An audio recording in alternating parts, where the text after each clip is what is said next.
Do you wish you could get virtual attendees to turn their cameras on? Is engagement the number one issue on your virtual meetings? Do you want your meeting to be the most engaging virtual meeting? Well, welcome to the Engaging Virtual Meetings podcast.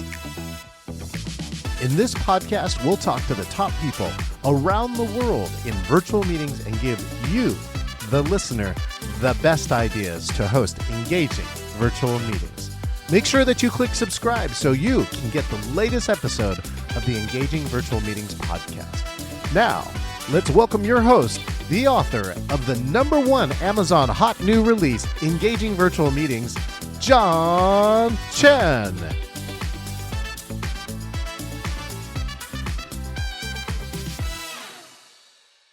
I'm here with National Speakers Association Oregon, another great chapter. I believe it's an elite chapter too. So if you're ever in the Portland area, make sure to look them up. Hey, make sure if you're on social media here, subscribe, share, like, or comment. We also if you want every episode of Engaging Virtual Meetings podcast, you can go to engagingvirtualmeetings.online and subscribe on one of your 13 favorite platforms. Apparently, Apple Podcast is the #1 platform for the Engaging Virtual Meeting podcast.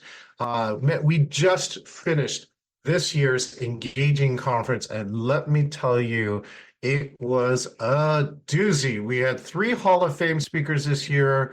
We had multiple other people on the stage, people from chapter leadership, and everybody that went universally said it was a really key event. In fact, they said so much so that they're not calling it a conference, they're calling it a retreat. I'm going to release the video for it this Wednesday, so if you're on my social media, make sure and check that out. Now, coming up next is that we have today's guest. I met this gentleman on Marty Dickinson's Speaker Speak Live. He's known for his master's degree in organizational management. He's got a bachelor's of science, right, underachiever, in business information systems, and he's worked over the past decade in Toastmasters. I can tell you that for sure because his feedback is spot on. Let's welcome our good friend, Mark Entrekin. Mark, good morning. Hey, How are John, you doing? good morning. Good seeing you this morning. Thank you for Yeah, your good seeing time. you. It's so weird. It's not a Wednesday, right? We're always seeing each other on a Wednesday, Mark. Well, will I see you on Wednesday also? What's that? Will I see you this Wednesday also? Uh, I believe so. I have to double check my schedule. It's like, everything. Have you ever done that, Mark, where like either you attend or you plan a conference and like everything before and afterwards kind of wiped out because of how much you have to focus? Exactly. Yeah, you're so right, John. And that's one of the things and we'll talk more about later, the virtual life we have and be able to schedule all the things that we have coming up. And then we think about our Wednesday meeting and all the things that come upon it and juggling and pushing them aside. What's our priority? But absolutely, I'll be the session leader this week. Oh, that's right. That's right. So congratulations for that, Mark. I think I'm going to be the session leader for the first time in November. So again, check that out. Speakerspeaklive.com, I believe, is the right address, or you could just search the word Speaker Speak Live. And if you're looking to improve your speaking or even just be in the audience and watch other great speakers, it's a great place to be. But this is your time, Mark. So let's take a little moment here. And for my friends who don't know you, take a moment to introduce who you are and what you do, Mark. Great, John. Thank you so much. I am a coach, consultant, speaker, and instructor, but I also teach at the University of Denver. I teach in the master's program on business, technology, project management, program management. But my drive in this world, John, is to help us all come to an understanding that as strong and as powerful as we are here in the United States, we have helped others as they have helped us grow in many ways of strength so that we are more partners, and we must be better partners going forward. But for too much of our growth and our learning, I think we have become a little bit insecure. And for some of the people, a lot of our leaders are also maybe a little bit immature. So I am helping people in achieving unity through the power, by harnessing the power of encouraging, inspiring, and including others personally as well as professionally. There's so much more that we can and I want to help lead that process as we do all grow forward. Oh, thank you, Mark. You know, a lot of us are talking about DEI, of course, diversity, equity, and inclusion. And it sounds like you were doing it long before it was a thing. And recently, it seems like it's unbecoming a thing. Many companies are actually removing their DEI positions or some of their projects or programs. I'm curious from your perspective, what do you see either in the industry and from your seat? I am so glad you asked that, John. That is a situation that we're up against. I was on two DEI meetings yesterday, congratulating a person that just won a big award from DEI. DEI is here to stay. Diversity, equity, and inclusion. That's here to stay. The problem that we ran into is that, and like you said, it came a little bit after my Achieving Unity. I've been doing this since 2012, Yeah. 2010. It's a situation where when we came up with DEI to begin with, and I didn't come up with that, it was beyond me. I was a late participant, but too much of DEI started out with a repayment for problems in the past. Well, Johnny did this and Jenny did this, and they did this 10 years ago, 5 years ago, 2 years ago, 20 years ago, 50 years ago. And there was a repayment search in a way for past mistakes. And there are no doubt we made mistakes. And I am part of that process because when I was just in the second grade, of course, I didn't have my degrees yet from college when I just came out of second grade. So I wasn't quite as learned, but my parents moved from southern Mississippi to southeastern New Mexico. So I moved Hmm. from a somewhat black community to a somewhat Hispanic community.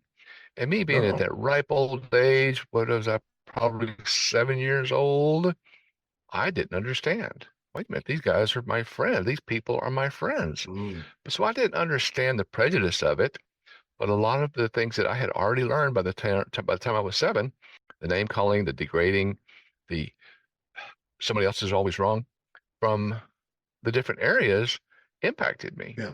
So luckily, I've been able to go beyond that. And that's what I want to do with achieving unity through the harnessing the power of encouraging, inspiring, including others, because we Yeah. are all the same. And I don't know how much time we have this morning. I could get in my story about what I call the love circulation, our blood that flows through our body, our love circulation. The blood types, there's only four: A, B, A, Yep. B, and O. I don't care where you are. You could be in Oregon, I could be in Colorado, I could be in Mississippi, I could be in Scandinavia, I could be in Antarctica, I could be in the North and South Poles. If you look at anybody there, they only have one of four blood types: A, B, and O. And if for any reason you had to go to the hospital and have an IV stuck in your arm, they're not going to say, "Oh, here's Mark or here's John, and he's from Oregon or he's from Colorado. We've got to rush down there real quick and grab some blood from his friends to keep him alive." No, that's not the way it works. We are achieving unity to the point of understanding that no matter where you go, no matter who just ran you off the road in road rage, that person that didn't know how to drive this morning, or that person that was in that hurry this morning for no justifiable reason, could still have the same love circulation, Hmm. that blood type that you or I do. So what we have to think about is we are all the same. And that's what we want to do with DEI, that diversity, that equity, because there's value in all of us, that inclusion. And again, with achieving unity through the harnessing of the power of encouraging, inspiring, and including others personally and professionally, because I speak on the personal side as well as the business side. That's what we have to do. That's what we have to come together. So DEI, again, back to Hmm. your question, is here to stay, but there is some adjustment in some of the beliefs that may have started out initially, but those have been adjusted, managed, and from going forward, DEI is here and we will benefit from it, all of us. Well, let's see. Have you ever read a book called The Anatomy of Organized Hate by Lonnie Lusardo? No, I haven't heard that one. Now, I listen to most of my books off. I'm going to give some advertising here. Audible, Yeah. they have the books on tape. Yeah. That's how I listen to everything right now. I'm just TD Jakes, and but No, if that book's on there, I'll look it up. The What's that Anatomy of title again? Organized Hate. And Lonnie is one of the DEI consultants here in Seattle. Oh, And I actually got to go through one of his courses as part of a program in Seattle called Leadership. Still remember, this is good training. You're doing great training when somebody's still quoting you 10 or more years after you attended the class. His number one part in common as the shortcut is that they all made a friend. They all made a friend in the group that they used to hate. And so my question for you, Mark, is like early in that career, what's your first experience or memory of making a friend, right, of someone who might appear different to you, when I right? was in Mississippi early, I didn't know that many people first and second grade, which I can remember. So I got to turn that to the people that I met in Lovington. Okay. And I guess the ongoing friendship, one of my better friends played basketball with Bernard Butcher. He was a city council member later, but him and I were close going through school from the time that we met, playing basketball together, just always a friend, always somebody you could turn to, and he would turn to me. So there was a close-knit friendship in that process of someone that wasn't the same Mm, color as I. And then I could give a bunch of names of the people, but just the friends that, again, I went through elementary school. But as I look at that, that was a little bit more, maybe more white oriented. mm, But when I got to the junior high and the high school, there were more elementary schools, so it was more divided as far as the different parts of town. mhm, Junior high, there was less junior highs, middle schools, so we were more combined. And I guess mm, that's probably where I met Bernard, for example. But then high mm. school was even less. So we got to be friends more because of our closeness. Yeah. And luckily, there was about 120 people in my graduating class. So I was in a fairly small school, and it was only one high school in town. Yeah. So to go back and look at that, I think Willie I played basketball with, Oscar. I could just go back and just think back. Oh, Peaches, Bernard's little sister. One day we were always joking, and I was, for some reason, thought of it as a flirt going through school. And in this hallway one day, and the hallway goes off for 100 feet, 100 more than that. But she walked up and says, "Hey, you never walked me well, you never walked me to class." And I Yeah. said, "Sweetheart, come on." And here we are in a mostly white school. I wrapped my arm around her and said, "Come on."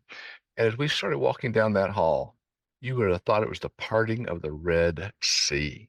Because here is Mark walking down the middle of the hallway with this beautiful black girl right there in his arms. Mm, And I walked her down and just luckily, it was an in classroom, Mr. Collins' math class. And I was in okay. his math analysis class and just walked into that room with her, still have my arm around her.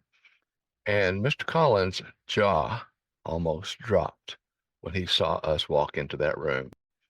I will Because, never forget the look on that face because I was walking in with a black woman, a yeah. black girl, because I was walking in there with my arm around someone. I don't know, but I think it was that internal prejudice that sometimes we all have. And that prejudice, there's 40 something prejudices from age, race, creed, sexual orientation, gender. There's so many biases that we Yeah. have. Yeah. All I know when I walked into that classroom, Mr. Collins, I thought I was going to pass out. I mean, just like it was funny. So that's just one incident Mm, that I remember. But we everybody except me is a beautiful person. I'm in there too. But we are all beautiful people if we just have the right attitude, yeah. because that attitude creates our altitude. The lower our Yeah. attitude, the lower the altitude that we will have to grow further in life, right? Yeah, absolutely, Mark. I love that you're around this. And again, I'm doing a lot of work in the Asian Pacific Islander field. So, for instance, if you didn't know the stat, like Asian Pacific Islanders in America, we have twice the advanced degrees, like the 2 degrees you have, right? A master's and a bachelor's. But we have actually 50% or less of the executive jobs. So one of the things we've been talking about is allyship. And I'd be curious from your point of view, how do you either define allyship and what do what do you teach around allyship for others? Help us with that word allyship first. Let's make sure Yeah. our whole audience, including myself, understands what you mean by allyship. Not mean it's an ally, it's a ship, but I'll let you explain it to us.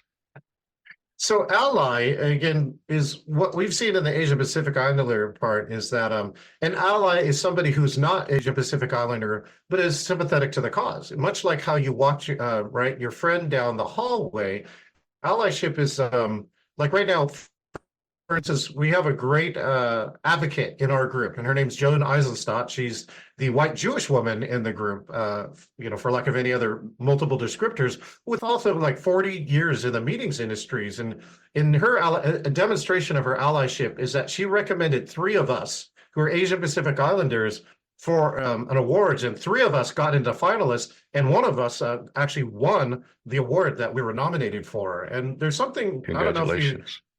Thank you so much. It was a big deal for me to receive that, and part of most Asian cultures is like trying to be humble or lay low a little bit, not be as forward, right? Maybe as some other cultures around it, and yet those awards, at least in American business society, are really valuable, right? Like the degrees that you have, or the distinctions, or other awards that you've won, and so as an allyship, she's helping us do sometimes the things that we don't do for ourselves. So that's currently how I might define allyship. I'm curious how you might define it. That is a great situation that we all have to think about is we all have a different appearance, sometimes based on where we're from. Sometimes it's based on our background, of course, our family, our parents. What we want to do, and what I look at is your word allyship, Yeah. is we need to appreciate our differences, appreciate our character, but we need to make sure that that is always just an appreciation of value, because I have an article coming in my newsletter this week about, is it an enemy or an NMI? Is that difference between us creating us as an enemy, or is it NMI? Not my issue. If you look different than I do, you have dark hair. Well, both have dark hair, but mine's a little grayer. But it's okay. One person has dark hair, one color has light hair, red or blonde. We've got to appreciate that and then get by it. We want to appreciate the heritage of all of the continents, all 7 of them, everyone on there, all the countries. We want to appreciate what everyone has been through. And we want to understand what, even yourself as a Pacific Islander, how much you've gone through as far, again, as prejudice goes, and get beyond that prejudice and go forward that we are all, as I mentioned before, one of 4 blood types. Most of them are O and A. Yeah. So we could have the same blood type, but yet you're a Pacific Islander and I'm from Southern Mississippi. But we could have that same blood type. So we need to get beyond that finding something wrong. Too many times we want to find something wrong. Oh, John's got on a red shirt. Mark's got on a light blue shirt. What's wrong with that? Yeah, well, his background, he should have on a different colored shirt. People are always looking for something wrong instead of looking for something right. And that's where we need to go with any kind of being an ally or allyship, enjoying the difference, but appreciating the heritage and appreciating the culture, because too much of our culture, too much of what we have learned has been on that negative side. Race, go back to race, creed, color, sexual orientation, your culture itself, where you're from. Excuse me. So as far as allyship, we all need to be on that same ship as allies and quit fighting or finding wrong with someone else over something as wrong as they're native, where they were born. We still have 2 parents.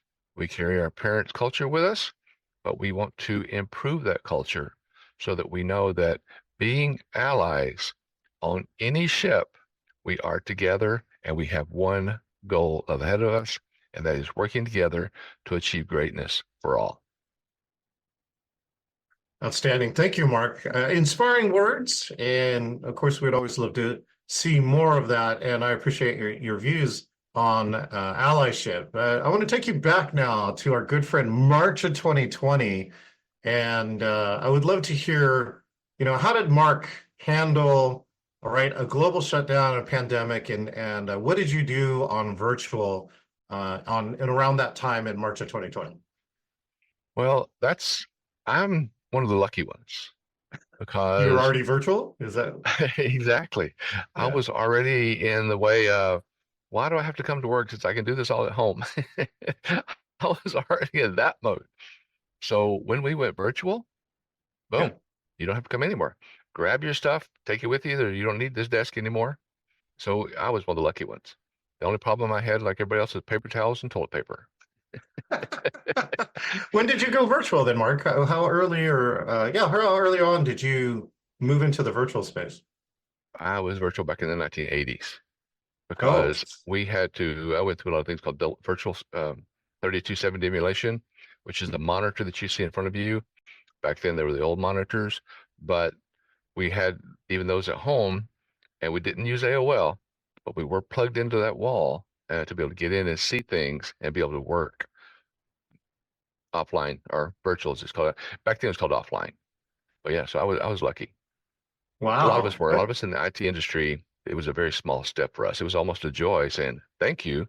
If it wasn't that all the restaurants are now closed, but besides that, it was not a problem for me. So I'm very lucky. over the years that you've been online, what are some of the things that you discovered as your own personal best practices? Don't be afraid to call somebody and talk online. I'm going to start putting together quick 1 minute virtual, excuse me, meetings so I Hmm. can send to people even on LinkedIn, Hmm. not just send them a note, but send them a virtual hi, how are you? The same thing I would type in a note, put it into a recording like we're doing now, and start sending that out. And that's one of the things that my friend Daniel showed me. And I thought that's a great idea. So for me, I like the virtual. I like what we're doing right now, John. I Yeah, can see you. You can yeah, see me. yeah. Um, I'm going to bet you a couple of nickels that that's not your real background behind you. And of course, Not today. mine's a blah blue. I could throw up an island picture behind me real quick if you want me to. But Yeah. the fun of it is we can see each other and we can talk to each other. But I think you and I have a little bit of a virtual association that we're not afraid of it. There's some people that, there you go. I like that. Uh, there's some people that are not comfortable. Computer literate, I think is the word some people call it, but they're just not comfortable with that yet. So it makes it difficult. And most of my meetings, most of my coaching, not much of my speaking. I do still speak on site, but Hmm. a lot of that is online or virtual. So it's a situation of how can we work together and how can I work better with some of the people that are not computer literate or at least still comfortable with theoretically, and that's another thing. You could be in the Pacific Islands right now and nobody would know the difference if you were there or where you are in Oregon or where I am. I could be saying, I'm in Mississippi or I could be saying anywhere. But it's one of those Yes. situations that it doesn't matter where you are, we can still do this. And we need to take advantage of that. Yeah, I mean, that's one of the key pieces I learned too over the last 4 or 5 years is that there are many people who said you can't network online, and I'm pretty sure I mean, that's how Mark and I met. So, Exactly. the whole fact around it is that it actually opens up a level of networking that was never before obtainable. And now I'm actually been backing that up too. So I probably met about 60% of the people I've met online. I've met in person now as I'm back to moving around the country. Mhm. And we already have this relationship. I mean, you're talking about relationships and friends and other types of things, is that I think it's important that the friendship can often be made over technology You actually sometimes learn more. I'm actually staying at my friend's house, and he presented at my conference, and he said he felt closer. He was presenting in a hybrid environment, and he said he actually felt closer to the virtual people than the in-room people, and a lot of that was due to the chat, because the chat allowed people to feel safer sharing some more internal, feelings or thoughts about his presentation. And so I thought that was something unique. He said, again, feeling closer to a virtual audience than an in-person audience. Isn't that interesting? Because again, you have a little bit more freedom. You don't have people just on the fun side. You don't know what shoes I'm wearing. I Yes. mean, I could have on tennis shoes. I could have on slippers. I could have on my bunny slippers. There you go. I don't have any shoes on yet today. I mean, Okay, like yeah, exactly. That's another point. You don't have any shoes on. I do have on house slippers, but and I have a shirt on. But that's the thing with virtual. You show people what you want them to see. And yeah, that's what is advantageous to this, is that people can be more comfortable. Again, of course, Sunday I was wearing a t-shirt. yeah, Weekdays I do wear a collared shirt. yeah, But that comfort level that people can create within themselves, how are you or I most comfortable in front of a camera? And then, of course, there's some people that don't even like being in front of a camera. But then again, if we want to do that, we can always turn that camera off. So yeah, again, like you're saying, John, that ability to talk as we want to talk, share as we feel comfortable sharing, the yeah. virtual world has opened that up to us, right? hmm what's one of your best moments online in the last 5 years, whether it was you presenting or being a participant? I'm just kind of curious, like, what's one of your highlight moments in the last 5 years of being online? Wow, that's a tough question, John. I'm here to ask Highlights. all the easy. This is a softball, Mhm. Mark.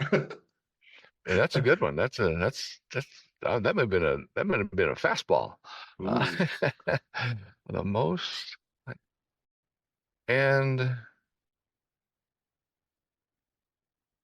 I guess just meeting people and when talking to someone, be able to see their family or their dogs and cats too.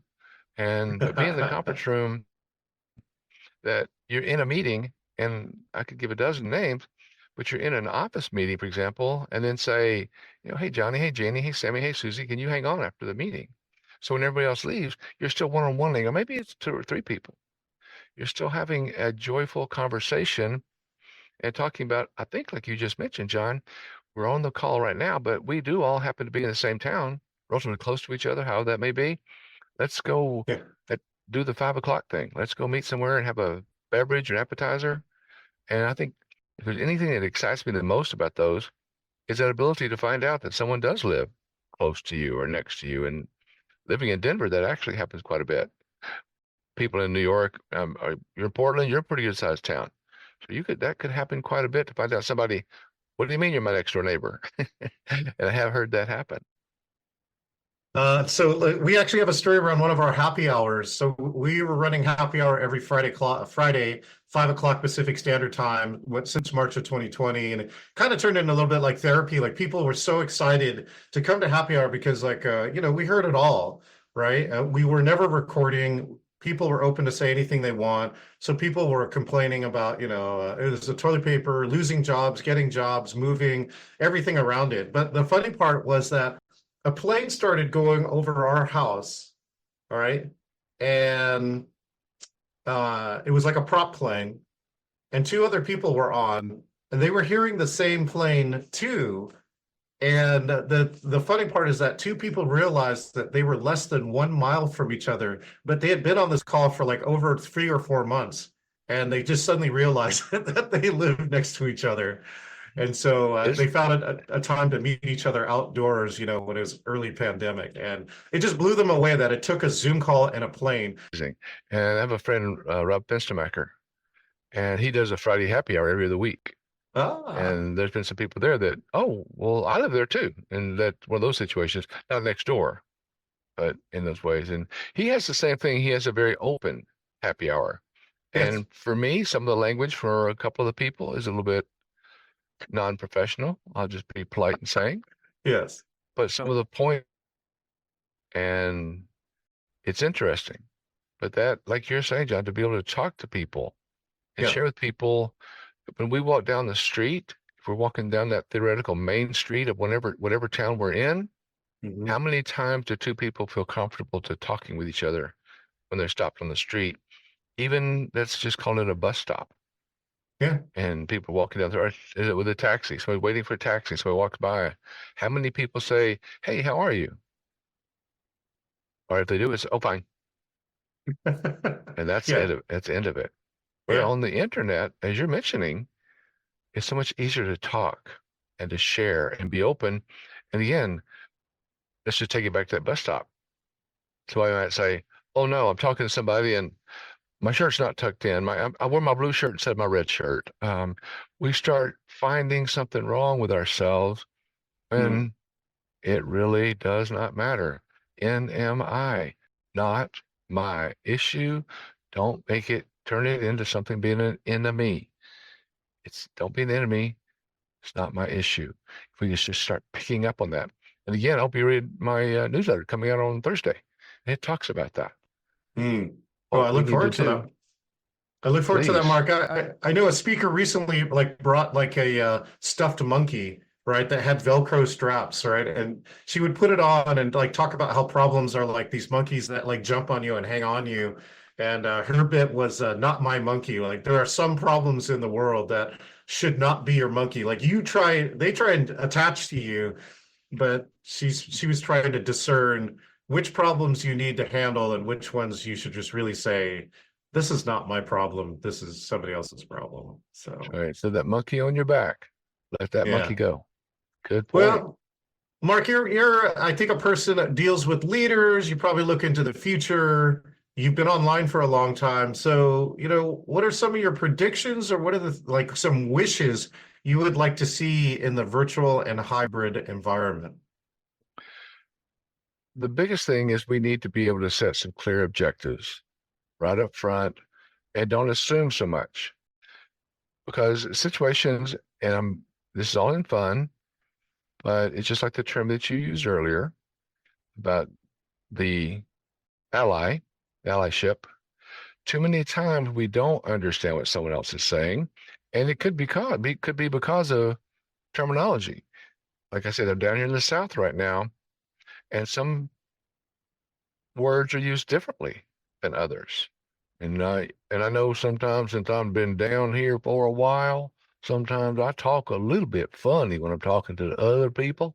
And there's nothing wrong with that. It's just that's what they've learned. That's their culture. Yeah. So as we speak to each other and as we use terms, just as I did, hey, thank you. I like that allyship. What does that mean to you? Mhm. And if we would just open up, and we can do it. So we want to be able to set those clear objectives. And when we're getting more and more virtual, as the tools come, and there's a tool coming every day, and it's Microsoft this and Zoom that, and Verizon this, and they all change sometimes, but they're not improving. Change is short term, improving is long term. Something else I speak and teach on and reach to others. We don't, we're too many times we're doing that quick fix scenario. So in the virtual world, if you're going to give me a quick fix, explain it first. Back to the same thing as understanding terminology. Wait a minute, don't expect me to read your mind. I don't know what you know. Yeah. You may know a lot more than me. I'm sorry, I don't know what you know.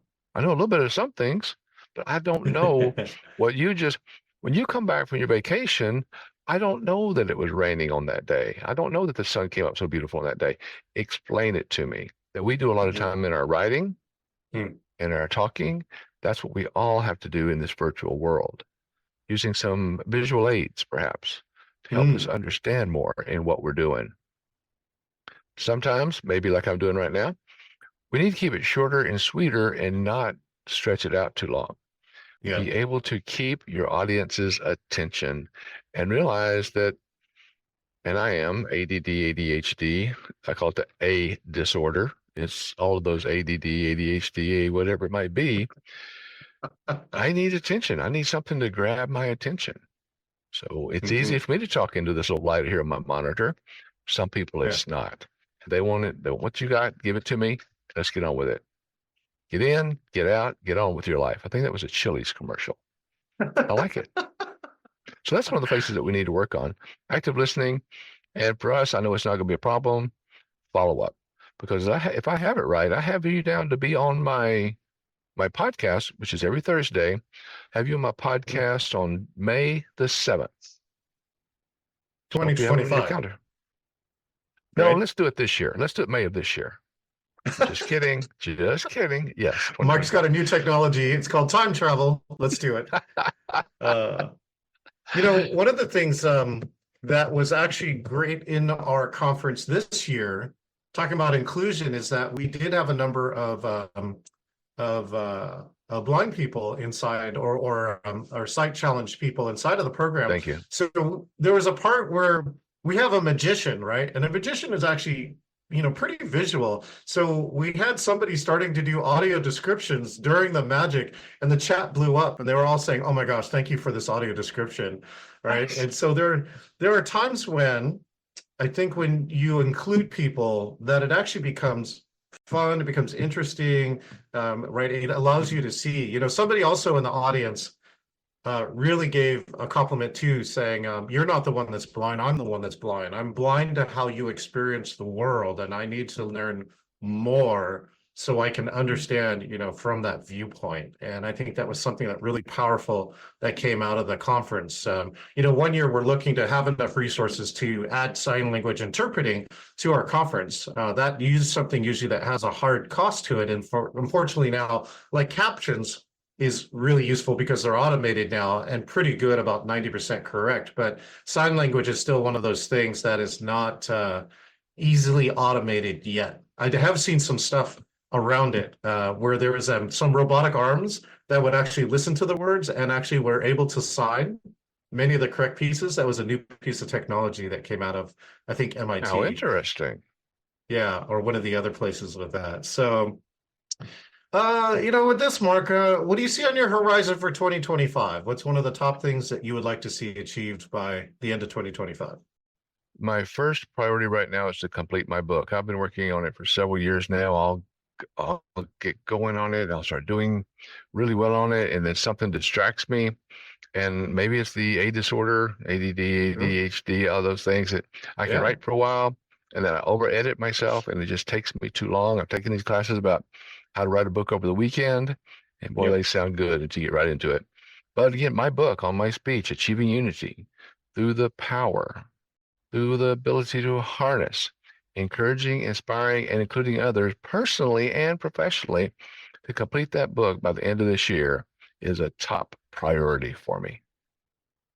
Well, here, I'll give you one of my... harass me. Well, I am two-time author, Mark, and I got to tell you, internally for me, here's one of the things that really helped. Like my first book was called 50 Digital Team Building Games, and I mapped out a schedule. I had about 41 writing days between the deadline. It was about over 5 months, but I was working, so I can only allocate a certain amount of time to the writing. And the most enlightening thing that happening for me is that after 1 month, I went back to the chart and said, where am I and where am I supposed to be? And that's when I realized I was wildly off. Right? I only had like 2 done. I was supposed to have like 12 done. And I said, this book is not going to happen unless I change my behavior. And so I became what I call the world's most introverted extrovert, Mark. Right? I stopped going to all the social events, all the other meetings. I stopped going to the educational sessions and really got into the writing. And I had 6 months for the deadline, and I actually finished the book in 5 months, Mark. So congratulations. That is awesome. It's one of the lessons I learned at Microsoft, which is deadlines, whether they're artificial or they're real. If you set deadlines, right, stuff gets done. And so there was a hard deadline. I took up money from a publisher. So that was the other leverage. And by the way, too, Mark, I failed, just so you're in the club, I failed 4 times over the course of a decade trying to write my first book. Right. So I'm just telling you, there's hope, and there's, like the focus, right? Like what's in the green box of yours. If you say focus on it, I can tell you that authorship is like climbing a mountain, which means that no one can ever take it away from you once you're done. Mm-hmm. I like that. That's a great quote. Once you're on then top of something that else mountain. happens. Yeah, something else happens when you become an author. And that's why most speakers want a book, is because, well, one, you have the world's thickest business card to give out. And number two Exactly. is that, books are still hard to throw away. Even the books that I've had, I've seen them come up on the secondary market. And I'm actually okay with that, because that means that somebody saw it. They said, oh, I think I want to sell this. And so now when they sell it, somebody else is going to see it. Uh, Exactly. there was there was a paper in our town that was a business paper, and they actually did the research, and they said it was an average of 5 people read the same paper because they passed it around. Hmm. And So, you know what I work on anyways, with that too? I like that because, like you said, mm, same paper, 5 people pass it around. I would love to have a discussion with those 5 people of what they oh, read in that piece of paper, their value that they received well, from it, and the differences. you make that book a key part of your strategy, and it would be great to do something like that, Mark, which is have some form of office hours, which is like a book club of anybody who's read your book to come online, right? And you would discuss certain portions of it throughout the year. And it's just a way to build, you're achieving unity. And I think one of the things I believe in is that unity is achieved through community, right? Because When it you is build unity in a community and opportunity. And I always capitalize the unity in both of them. Oh, yeah, absolutely. And that's where I think you get like-minded people, or even different-minded people, but with a similar goal, who are ready to come and discover how can they take action in their piece of the world. Because that's what the other thing I see. Like, my mission is to get rid of boring ass virtual meetings. Oh, sorry, Mark, for the language. But yours is to, right, achieve unity in as many places as possible. And it's a mission that is certainly larger than yourself. So you need people, right, to be able to do that. Is about right, Mhm. Mark?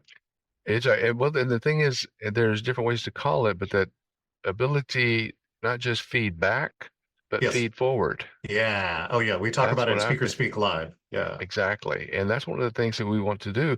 I don't mind you come back and saying you don't like something. Give me some feed forward. What Yeah. would I do different? What would I do better from your perspective? Not just you, but just the you, generic Yeah. you. What would I do better from your perspective? And talk to people about that, which goes back to the same thing about words that we use.